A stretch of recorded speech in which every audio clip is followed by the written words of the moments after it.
കാര്യങ്ങളിലേക്ക് വരാം. ഇപ്പോൾ ലോക്സഭാ മുൻ സെക്രട്ടറി ജനറൽ ശ്രീ PDT ആചാര്യ നമുക്കൊപ്പം ടെലിഫോൺ ലൈനിൽ ചേരുകയാണ്. അത് ഞാൻ താങ്കളിലേക്ക് വരാം. ശ്രീ PDT ആചാര്യ നമുക്കൊപ്പം ടെലിഫോൺ ലൈനിൽ. ശ്രീ PDT ആചാര്യ, ലോക്സഭാ സ്പീക്കർ സ്ഥാനത്തേക്ക് തെരഞ്ഞെടുപ്പ് നടക്കുന്നു. ഇന്ത്യ മുന്നണി സഖ്യം അവരുടെ സ്ഥാനാർത്ഥിയെ നിർത്തിയിരിക്കുകയാണ്. തെരഞ്ഞെടുപ്പ് ഉറപ്പായിരിക്കുകയാണ്. ഇവിടെ ഡെപ്യൂട്ടി സ്പീക്കർ സ്ഥാനം പ്രതിപക്ഷത്തിന് നൽകണം എന്ന ഒരു ആവശ്യം പ്രതിപക്ഷത്തിന്റെ ഭാഗത്തു നിന്ന് മുന്നോട്ട് വെച്ചിരുന്നു. പക്ഷെ അതിന് വഴങ്ങുന്നില്ല NDA എന്നതാണ് മനസ്സിലാകുന്നത്. അത്തരമൊരു നിയമമില്ലെങ്കിലും അതൊരു കീഴ്വഴക്കമായിരുന്നു. ഇപ്പോഴത്തെ ഈ തെരഞ്ഞെടുപ്പിലേക്ക് നീങ്ങുന്ന സാഹചര്യത്തെ താങ്കൾ എങ്ങനെയാണ് കാണുന്നത്? തെരഞ്ഞെടുപ്പിലേക്ക് നീങ്ങുന്നതിനകത്ത് യാതൊരു അസ്വാഭാവികതയില്ല. തെരഞ്ഞെടുപ്പ് നേരത്തെ നടന്നിട്ടുണ്ട്. 1952 നടന്നിട്ടുണ്ട്, 76 നടന്നിട്ടുണ്ട്, 91 നടന്നിട്ടുണ്ട്, 98 നടന്നിട്ടുണ്ട്. അതൊക്കെ ഉണ്ട്. അത് ജനാധിപത്യത്തിന്റെ ഒരു ഭാഗമാണ്. അതിനകത്ത് പ്രശ്നമൊന്നുമില്ല.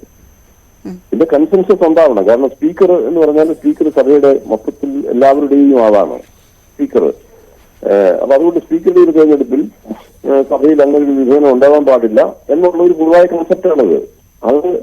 അതനുസരിച്ചായിരുന്നു മിക്കവാറും ഒക്കെ ഉണ്ടാവുന്നത്. പക്ഷെ എപ്പോഴും അത് ഉണ്ടാവണമെന്നില്ല. കാരണം പ്രതിപക്ഷവും ഭരണകക്ഷിയും തമ്മിൽ യോജിക്കാൻ വയ്യാത്ത ഒരു മനോഭാവം അല്ലെങ്കിൽ ഒരു മനസ്ഥിതി ഉണ്ടെങ്കിൽ പ്രയാസമായിരിക്കും ഒരു കൺസെൻസസ് എന്ന് പറയുന്നത്. അല്ലെങ്കിൽ സ്പീക്കറുടെ ഒരു ഇലക്ഷന് വേണ്ടി കൺസെൻസസ് ആണ് ആവശ്യം. അതുപോലെ തന്നെ ഡെപ്യൂട്ടി സ്പീക്കറുടെ തെരഞ്ഞെടുപ്പ് എന്ന് പറഞ്ഞാൽ ഡെപ്യൂട്ടി സ്പീക്കർ എപ്പോഴും കൺവെൻഷൻ ആയിക്കോട്ടെ അത് പ്രതിപക്ഷത്തിന് ആണ് കൊടുക്കാറുള്ളത്. എന്തുകൊണ്ട് അത് പറ്റുന്നില്ല എന്ന് ചോദിച്ചു കഴിഞ്ഞാൽ അതൊരു പൊളിറ്റിക്കൽ ഡിസിഷനാണ് അവരുടെ. അതിനെക്കുറിച്ചൊന്നും എനിക്ക് പറയാനില്ല. പക്ഷേ കൺവെൻഷൻ അനുസരിച്ച് എപ്പോഴും ഡെപ്യൂട്ടി സ്പീക്കർ പ്രതിപക്ഷത്തിനാണ് കൊടുത്തിരുന്നത്. അതിന് സംശയമൊന്നുമില്ല. സ്പീക്കർ എപ്പോഴും ഭരണകക്ഷിയുടെ ഭാഗത്ത് നിന്ന് തന്നെയായിരിക്കും. അതിന് സംശയമൊന്നുമില്ല. ഇങ്ങനെയാണ് സഭയിൽ ഒരു ബാലൻസ് മെയിൻറ്റെയിൻ ചെയ്യുന്നത്. ഇങ്ങനെയായിരുന്നു പണ്ട് കാലം മുതലേ ഈ ഒരു ട്രഡീഷൻ, ഈ ഒരു കൺവെൻഷനാണ് നടന്നു വന്നിരുന്നത്. അതിൽ നിന്ന് മാറ്റം വരേണ്ടതായ കാര്യങ്ങളൊന്നും സാഹചര്യങ്ങളൊന്നും ഇപ്പോഴില്ല. എന്തുകൊണ്ടാണ് അങ്ങനെ ഒരു മാറ്റം? ഈ ഡെപ്യൂട്ടി സ്പീക്കറുടെ കാര്യത്തിൽ അങ്ങനെ ഒരു മറിച്ചൊരു തീരുമാനം എന്തുകൊണ്ടാണെന്ന് അറിഞ്ഞുകൂടാവും. തീർച്ചയായും. ശ്രീ PDT ആചാര്യ, സമവായത്തിലൂടെയാണ് സ്പീക്കർ ഡെപ്യൂട്ടി സ്പീക്കർ സ്ഥാനത്തേക്ക് വ്യക്തികൾ വരേണ്ടത് എന്നതാണ് NDA ചൂണ്ടിക്കാട്ടുന്നത്. അവിടെ ഡെപ്യൂട്ടി സ്പീക്കർ സ്ഥാനം പ്രതിപക്ഷത്തിന് എന്ന് പറഞ്ഞു വെക്കുന്നത് ആ കാഴ്ചപ്പാടിനെതിരാകും എന്ന ഒരു ന്യായം അവരുടെ ഭാഗത്ത് നിന്ന് പറഞ്ഞു കേട്ടു. അല്ല, അതില് അർത്ഥമില്ല. കാരണം ഈ സമവായം എന്ന് പറയുന്നത് ചുമ്മാത് അങ്ങോട്ടും ഇങ്ങോട്ടും പറ്റാനുള്ള ഒരു പന്തല്ലല്ലോ. സമവായം എന്ന് പറഞ്ഞാൽ ആളുകൾ ഒരുമിച്ചിരുന്ന് ഒരു കാര്യത്തിനെ കുറിച്ച് എല്ലാവരും യോജിച്ച ഒരു തീരുമാനം എടുക്കുക എന്നുള്ളതാണ്. അതാണ് സമവായം. അതൊരു പ്രത്യേക മൈൻഡാണ്. ആ ഒരു മൈൻഡ് ഇല്ലെങ്കിൽ പിന്നെ സമവായം ഒന്നും നടക്കുകയില്ല. അതാണ്.